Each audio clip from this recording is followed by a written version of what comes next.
इंसान मर गया 24 घंटे। बीवी को बहुत मोहब्बत है शौहर से, बीवी की आंखों में आंसू बह रहे हैं, बेटे रो रहे हैं, मगर बेटा एक बार भी नहीं कहता मेरे अब्बा जान को मेरे पास रहने दो। सब लोगों को फिक्र है जल्दी से कब्र तैयार हो जाए, जल्दी से जनाजा पड़ी जाए, अब्बा को दफन कर दिया जाए। कोई मुर्दे को रखने को तैयार नहीं है। ओ लोगों, तुम्हारी वैल्यू खत्म हो गई, तुम्हारी हकीकत खत्म हो गई। मौत के आते ही तुम्हारी औकात तुमको पता चल गई। इसीलिए अल्लाह कहता है अल्हाकुमुत्तकासुर हत्ता ज़ुरतुमुल मकाबिर, जब तुम कब्रिस्तान पहुंचोगे तब तुम्हें पता चलेगा दुनिया की हकीकत क्या है। कब्रिस्तान तो पहुंचोगे ना एक दिन। दुनिया में फॉर्च्यूनर गाड़ी की सवारी करने वाला, 1-1 करोड़ की गाड़ी से चलने वाला, 4 लोगों के कंधों पर आज जनाजे की शक्ल में जा रहा है। जो अपने शैम्पू से, अपने फेवरेट शैम्पू से नहाया करता था। बहुत सारी औरतें डव शैम्पू लगाती हैं, कोई दूसरा शैम्पू ले आओ तो बुरा मान जाती हैं। बहुत सारे लोग लक्स साबुन से नहाते हैं, उनको दूसरा साबुन नहीं चलता। आज मर गया, आज कोई कहने वाला नहीं है ये तो डव साबुन से नहाया करता था, आज इसको साबुन क्यों नहीं लगा रहे हो, कोई ये कहने वाला नहीं है। ये तो गर्म पानी से नहाया करता था, आज इसको ठंडे पानी से क्यों नहला रहे हो, कोई ये कहने वाला नहीं है इसको शैम्पू क्यों नहीं लगा रहे हो, ये तो शैम्पू लगाया करता था। इतना बेबस हो गया, इतना कमजोर हो गया, आज उसके बदन से कपड़े दूसरे उतार रहे हैं, आज उसको नंगा दूसरे लोग कर रहे हैं, आज उसके बदन पर दूसरे लोग पानी डाल रहे हैं। आज वो इस लायक भी नहीं है कि वो कुल्ली कर सके, वो नाक में पानी डाल सके, आज उसकी गंदगी को दूसरे लोग साफ कर रहे हैं। मर गया, घर वालों ने नहला दिया, अब कफन का नंबर आया।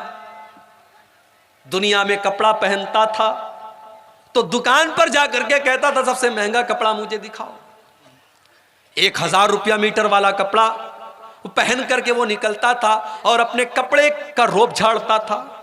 आज मर गया तो मामूली कॉटन के कफन के कपड़े में, सूती कपड़े में उसको कफनाया जा रहा है। वो ये भी नहीं कहता है ओ लोगों मैं तो रेमंड का कपड़ा पहना करता था, मैं तो फला कंपनी का कपड़ा पहना करता था, मैं तो डेनिम की, मैं तो फला ब्रांड की जींस की पैंट पहना करता था। आज सारा ब्रांड हवा हो गया, आज सारी कंपनियां हवा हो गई, आज जिस कपड़े में कफनाया जाए वो कफनाया जा रहा है।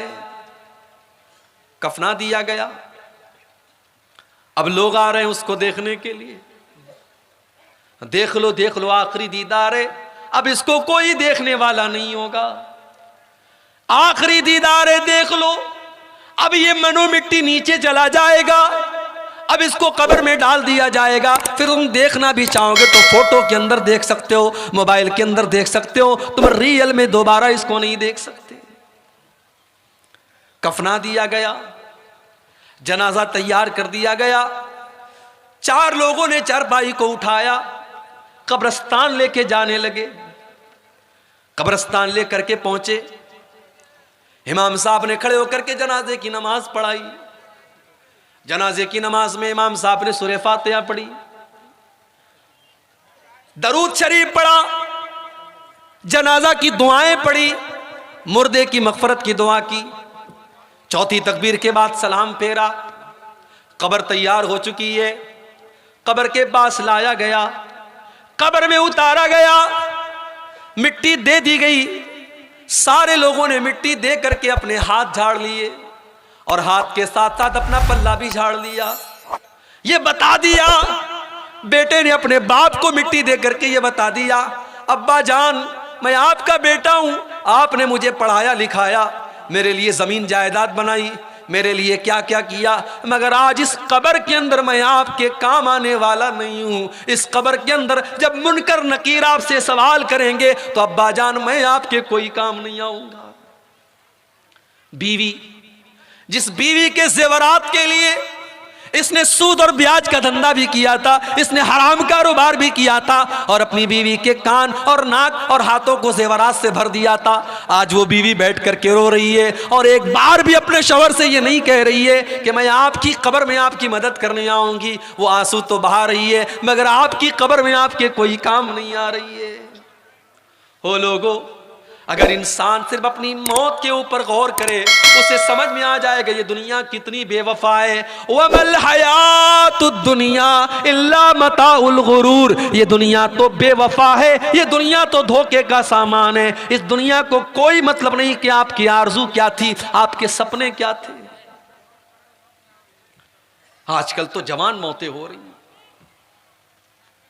पहले यह था कि साहब आदमी 60 साल का हुआ, 70 साल का हुआ तब मौत होती थी। अब तो मौत तो हमेशा अपने टाइम पर ही आती है। हमको लगता है कि 60 साल में आदमी मर गया, 50 साल की उम्र में आदमी मर गया, मौत तो अपने टाइम पर आई है।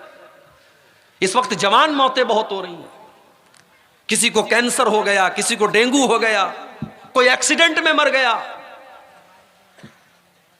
इलाहाबाद की सरजमीन हमारे यूपी के अंदर है।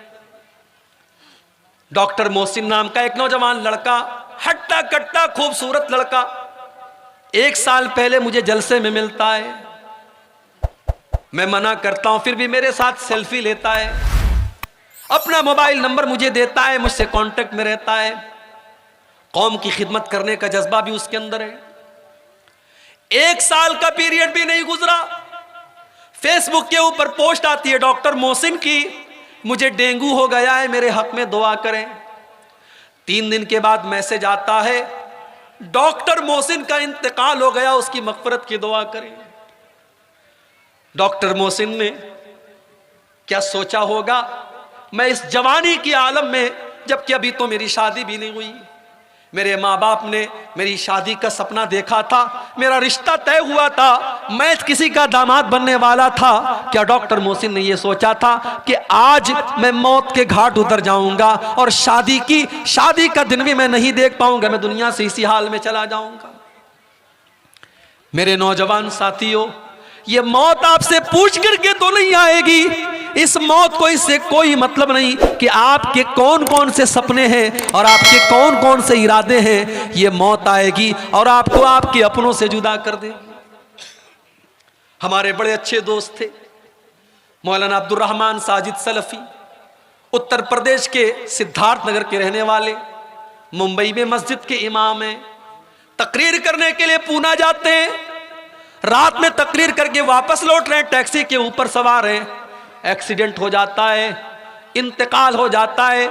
खूबसूरत चेहरा लहूलुहान हो जाता है, जो देखता है उसकी आंखों में आंसू आ जाते हैं। लेकिन मेरे प्यारे भाइयों, मौत को कोई तरस नहीं आता, मौत को कोई रहम नहीं आता। मौत का फरिश्ता, इसको उससे कोई मतलब नहीं कि आपका 1.5 साल का बच्चा आपका इंतजार कर रहा है, अभी आपकी नई नई शादी हुई है, अभी आपकी जवान बेवा आपका इंतजार कर रही होगी, आपके माँ बाप आपका इंतजार कर रहे हैं, अभी तो आपने मकान भी नहीं बनाया, अभी तो आपने जिंदगी में बहुत सारे सपने पूरे नहीं किए। मौत आएगी और आपके सारे सपनों को चकनाचूर कर देगी। अल्हाकुमुत्तकासुर हत्ता ज़ुरतुमुल मकाबिर। मेरे बंदो, तुम कितना भागोगे, कितना भागोगे, तुम अल्लाह से भाग करके कहां जाओगे? हत्ता ज़ुरतुमुल मकाबिर, एक दिन तो तुमको कब्रिस्तान आना है। हम तो इतने बेरहम हो गए, हम तो कब्रिस्तान में भी बैठ करके मोबाइल पर गर्लफ्रेंड से बातें कर रहे हैं।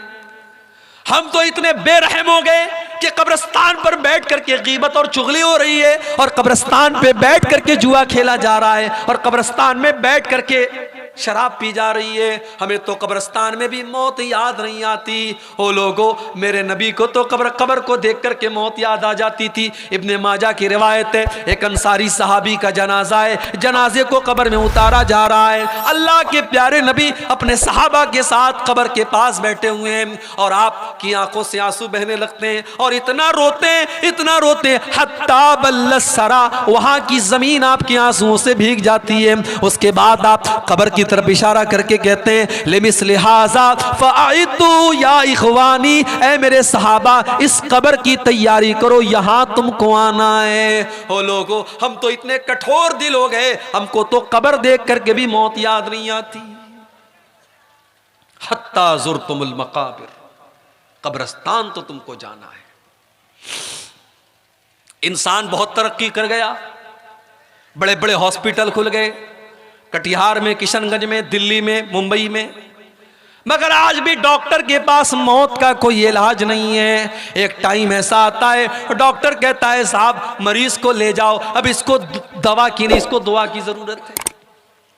एक ऐसा टाइम आता है डॉक्टर भी अपने, पुलिस वाला भी अपने सर की टोपी उतार देता है और डॉक्टर भी अपने सर का रुमाल खोल देता है और कहता है अब इनके पास मेरे पास इनका कोई इलाज नहीं, इनकी मौत का टाइम आ चुका है। इसीलिए अल्लाह कुरान में सूरह वाक़िया के अंदर फरमाता है कल्ला इज़ा बलगतिल हुल्क़ूम व अंतुम हीनइज़िन तंज़ुरून। मेरे बंदो जब मौत का टाइम आता है, जब रूह के निकलने का टाइम आता है, फलौला इज़ा बलगतिल हुल्क़ूम व अंतुम हीनइज़िन तंजुरून, तुम अपनी आंखों से देख रहे हो कि एक इंसान दुनिया से जा रहा है, उसकी मौत का टाइम करीब है। व नहनु अक़रबु इलैहि मिनकुम वलाकिन ला तुबसिरून।